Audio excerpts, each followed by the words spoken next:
Les gens vont nous respecter pour ce qui sera sorti de nos vies, pas pour nos prières. Ce qu'on appelle la productivité. Ce qui sort de ma vie, les solutions, les réponses qui arrosent et abreuvent ma génération, les générations à venir. C'est ça qui te rend respectable. Si c'est que la prière, ils sont fous.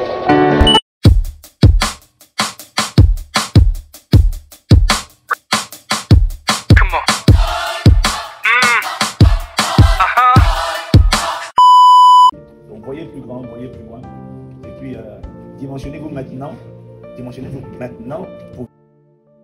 Voyez plus loin et dimensionnez-vous maintenant. Dimensionnez-vous maintenant.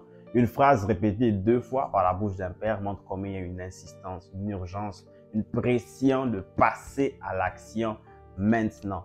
Et l'ennemi ou celui qui fait toujours la guerre ou encore celui qui empêche de passer à l'action maintenant et de se dire qu'on fera ça demain, plus tard, prochainement, dans 2 semaines, dans 3 semaines.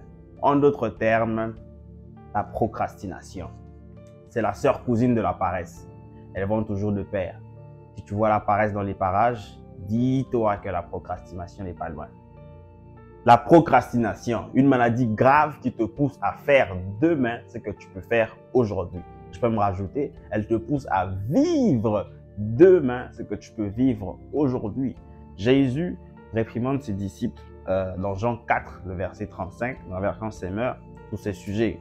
On dit, vous dites en ce moment encore 4 mois et c'est la moisson, n'est-ce pas? Dans la version Semeur, on dit, ne vous dites-vous pas en ce moment qu'il y a encore 4 mois pour passer au travail, c'est-à-dire passer à la moisson? Eh bien, moi je vous dis, ouvrez vos yeux, regardez les champs. Déjà les épis sont blancs et prêts à être moissonnés. Ici, en réalité, Jésus interpelle ses disciples qui programmaient de passer au travail dans un temps fixé, c'est-à-dire dans 4 mois. C'est en fait ça la procrastination. Il leur dit, hey les gars, laissez cette affaire-là. Le réveil, c'est maintenant. C'est le moment de passer à l'action. C'est l'heure. Regardez, voyez de vos yeux. C'est le moment. Nul besoin d'attendre encore 4 mois là. C'est déjà prêt. Mettez-vous à l'action maintenant. Pourquoi vous voulez attendre? Ça, c'est Jésus qui vient avec la révélation pour leur dire, non, pourquoi vous voulez attendre? C'est maintenant que vous devez vous mettre au travail. Voyez, tout est déjà prêt. De même, toi aussi qui me suis, tu sais que tu as à faire certaines choses. Tu as des objectifs à atteindre, tu as des plans que tu t'es donné toi-même et que tu as même reçu par révélation dans ta chambre, dans tes moments de prière. Mais tu attends de commencer à te mettre à l'action dans 1 semaine, 3 semaines, 4 semaines. En tout cas, tu ne veux pas le faire maintenant. Et c'est ça la procrastination. Et c'est ça que je viens de me dire ici, leur dire que le réveil, c'est maintenant. Les gars, là, on se réveille, c'est maintenant. Nos vies doivent compter. C'est maintenant. Je n'ai jamais vu une femme enceinte qui veut à tout prix repousser la date de son accouchement. Sauf si c'est pour raison de santé et si c'est bien suivi par un médecin. Mais on peut voir combien la femme enceinte, si elle est consciente qu'elle est déjà à terme, elle n'a qu'un seul désir. Pousser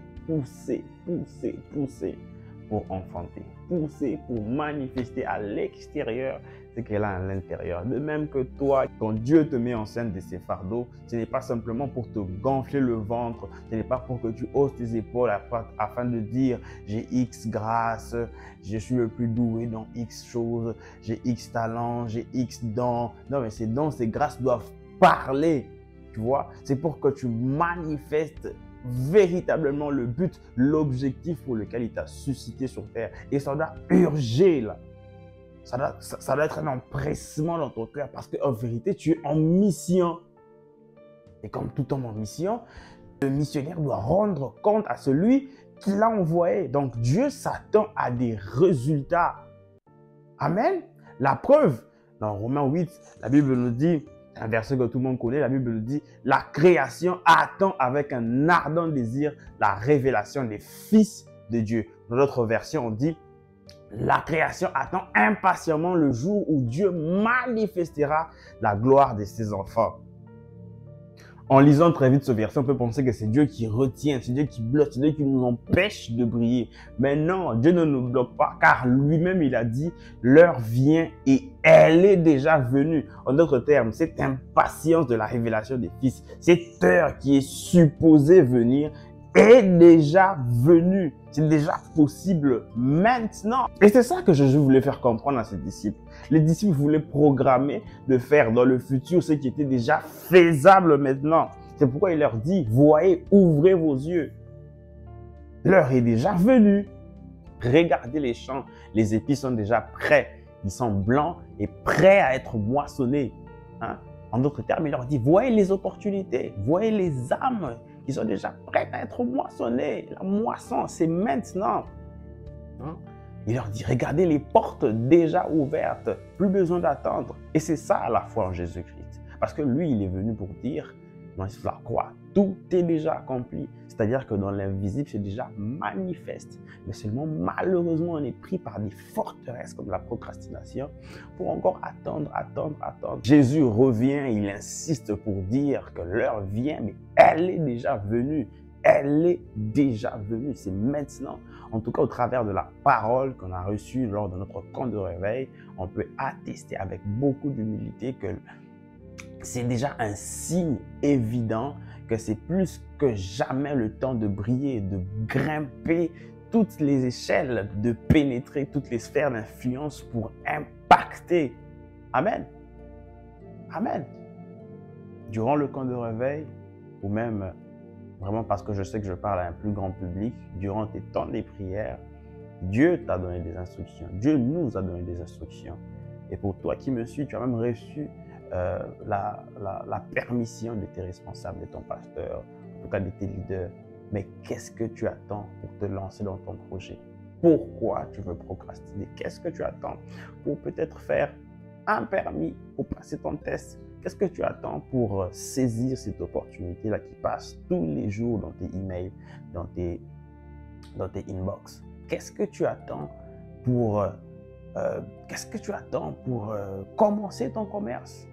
Qu'est-ce que tu attends pour entrer en contact avec cette personne qui te sera grandement utile? Qu'est-ce que tu attends pour suivre cette formation qui te sera énormément enrichissante pour ta carrière professionnelle? Qu'est-ce que tu attends? Qu'est-ce que tu attends pour commencer à parler de Jésus, non seulement dans tes statuts, mais aussi peut-être sur la rue? Qu'est-ce que tu attends? L'heure vient et elle est déjà venue. Qu'est-ce que tu attends pour te bâtir un CV professionnel?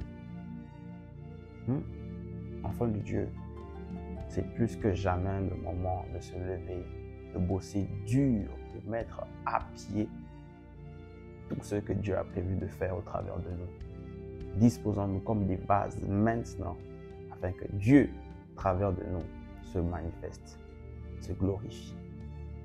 Alors, j'ai pu trouver pour toi deux catégories de personnes qui vivent couramment dans la procrastination. La première, ce sont ces personnes, ces gens qui ne se sentent jamais prêts. Ces personnes-là, vraiment, elles attendent à tout prix que tout soit parfait, carré, stylé, symétrique, que tout ait les lumières et tout. Et c'est ça qui leur pousse à procrastiner. En réalité, ce n'est pas mauvais d'être excellent dans son travail. C'est très bien. Notre Dieu est un Dieu d'excellence. Amen. Mais juste, tu vois, toi, tu as déjà le nécessaire. Et surtout si c'est Dieu qui te demande de te lancer maintenant, vas-y. Ne sois pas trop tôt, ne sois pas non plus trop tard, mais sois dans le temps. Le temps de Dieu, c'est maintenant. Tu vois? Parce que tu vois, à cause de la procrastination, tu risques aussi de sortir en dehors de ta saison de manifestation. Et quelque part, tu es en train de bloquer la bénédiction de quelqu'un d'autre. Parce que si tu te lèves maintenant, si tu te mets au travail maintenant, ton travail sera fait maintenant, tout sera au point maintenant, quelqu'un d'autre va en bénéficier. Et peut-être ça peut sauver des foyers, des familles. Mais tu vois, à cause que tu procrastines jour après jour, tu ne te le mets pas au travail, ça ne fait pas l'affaire. Et malheureusement, on pense aussi qu'on a toujours le temps. La Bible dit, ne te vante pas du lendemain car tu ne sais pas ce que demain peut emporter. Et parfois, on est orgueilleux. Sûr, demain je le fais, demain je le fais, demain je le fais. Mais on ne sait même pas ce qui va se passer demain. Tu n'es pas en avance. La Bible dit racheter le temps. Tu n'es pas en avance. C'est maintenant. Tu as quelque chose à faire. Tu lances. Tu prends la permission de tes responsables. Tu te le lances. Amen. Deuxième catégorie des personnes qui procrastinent. J'ai remarqué que plusieurs vivent aussi dans la procrastination, simplement parce qu'ils ne sont pas dans des milieux challengeants. Ils ne sont pas dans des milieux motivants, des milieux qui inspirent, qui montrent véritablement qu'il est possible d'arriver au sommet. Pose-toi la question, qui dans ton entourage est déjà une source de bénédiction? Qui dans ton entourage est un modèle, une référence, un panneau de signalisation qui montre que oui, c'est possible de réussir? Qui dans ton entourage a déjà un travail professionnel? Qui dans ton entourage est peut-être polyglotte déjà? Qui dans ton entourage a des grands accomplissements? Qui dans ton entourage a déjà franchi plusieurs paliers dans différents domaines? Qui dans ton entourage est même déjà arrivé au poste de directeur ou gérant? Si dans toutes ces questions tu as répondu par personne, c'est-à-dire que tu n'es pas dans un milieu challengeant, malheureusement. C'est-à-dire que tu n'es pas au bon endroit. Et c'est pourquoi tu procrastines, parce qu'il n'y a personne qui peut te montrer là, dans ce milieu-là, que c'est possible d'y arriver. Et c'est même ça pourquoi tu dois bosser dur, parce que s'il n'y a pas toutes ces personnes autour de toi, c'est-à-dire que Dieu t'a placé là pour que toi, tu sois le leader. Amen. En tout cas, moi, dans ma famille spirituelle, je bénis vraiment Dieu pour la vie de nos pères, de nos responsables, de nos mentors, parce qu'ils ont montré que c'est possible d'arriver. Parce que vous voyez, au sommet, il y a de la place pour tout le monde. Mais tout dépend du prix à payer. Et nos pères, vraiment, c'est vrai qu'ils ne sont pas encore arrivés, mais déjà de ce qu'on peut voir, de ce que Dieu a fait au travers d'eux, ça nous montre que c'est possible d'arriver. Et moi, étant dans un milieu pareil, je ne veux plus procrastiner. Et je sais qu'ils ne sont pas arrivés là par hasard. Sincèrement, ils ne sont pas arrivés là par hasard. Il y a la grâce de Dieu, oui, mais il y a aussi un mélange de discipline, de diligence, de privation pour arriver où est-ce qu'ils sont. Et le bénéfice, la bonne nouvelle, c'est qu'ils ont déjà déclaré sur toi, sur moi, qu'on va faire plus que eux. C'est pourquoi on ne doit pas procrastiner. On doit se mettre au boulot maintenant. Amen. Et jusque-là, je n'ai parlé que des pères. Mais en réalité, les pères ont engendré des fils. Et ces fils, c'est nous, les jeunes. Donc, il y a aussi des jeunes, en tout cas dans mon assemblée, des jeunes qui sont prodiges, des jeunes qui montrent que véritablement, la jeunesse ne rime pas avec débauche, jeunesse ne rime pas avec perdition, jeunesse ne rime pas avec distraction, jeunesse rime avec excellence, jeunesse rime avec productivité, jeunesse rime avec des grands accomplissements. Donc, acceptant de payer le prix. Parce qu'en réalité, Dieu attend de nous que nous le fassions. Et nous, on doit se presser d'accomplir véritablement les desseins de Dieu sur la terre. Ça doit être ça doit rush, comme on dit, ça doit rush, payant, travaillant. C'est aujourd'hui qu'on doit le faire. C'est aujourd'hui. Donnons-nous des objectifs. Chaque jour, nous devons accomplir quelque chose. Chaque jour, nous devons avancer dans un quelconque projet, dans tous nos projets. En tout cas, payons le prix et évitons toute la procrastination parce que Dieu veut passer par nous pour bénir plusieurs. Amen. Ça commence par le rêve, le désir d'être utile. Donc voyez plus grand, voyez plus loin. Et puis dimensionnez-vous maintenant pour être ici. C'est comme ça qu'on va vous respecter. Des apporteurs de solutions, des gens qui contribuent économiquement parlant, qui ont une vraie valeur ajoutée.